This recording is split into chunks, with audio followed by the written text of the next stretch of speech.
As auto sales continue to rebound, car makers are realizing that what's inside the car is as important as what's on the outside, especially when it comes to technology. But are all these gadgets taking our minds off the task at hand?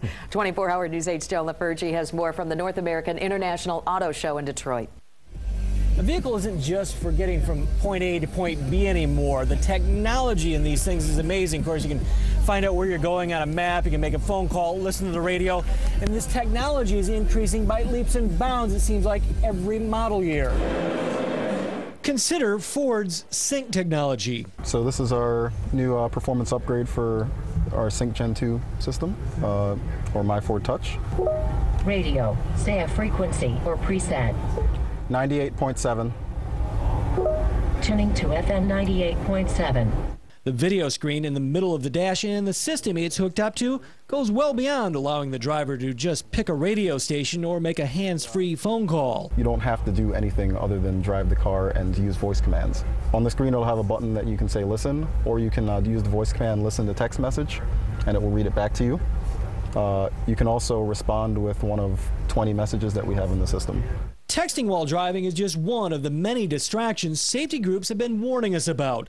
The U.S. Department of Transportation blames distracted driving for thousands of deaths and nearly 500,000 injuries every year. Call work. Ford Sync engineers say the hand-free, voice-activated version is a safer approach to something people are going to do regardless of those concerns. People are going to get text messages while they're driving down the road, and their tendency is they're going to want to look at it. So it makes it easier for you by actually having it read it to you instead of you fumbling around your phone and looking at the text message. But does voice activation alleviate the risk? Some safety experts express doubt. On their distraction.com website, the Department of Transportation suggests hands-free driving still causes drivers to miss important visual and audio cues. In other words, the mind can only concentrate on so many tasks at once. And while automakers have tried to integrate safety into that technology, they face another dilemma: consumer satisfaction. They're demanding, you look at Pandora, you look at text, speech to text, and reading your text, posting on Facebook from inside your car. Consumers hear about that, they want to get them in their vehicle. And so the automaker has to balance that with, okay, if we want to be able to do this, we need to have some safeguards in place. You can't do this when it's driving in motion or whatever the case may be. It's a balancing act. Ford and other automakers say they are achieving that balance. I think we're always thinking about ways to avoid distraction.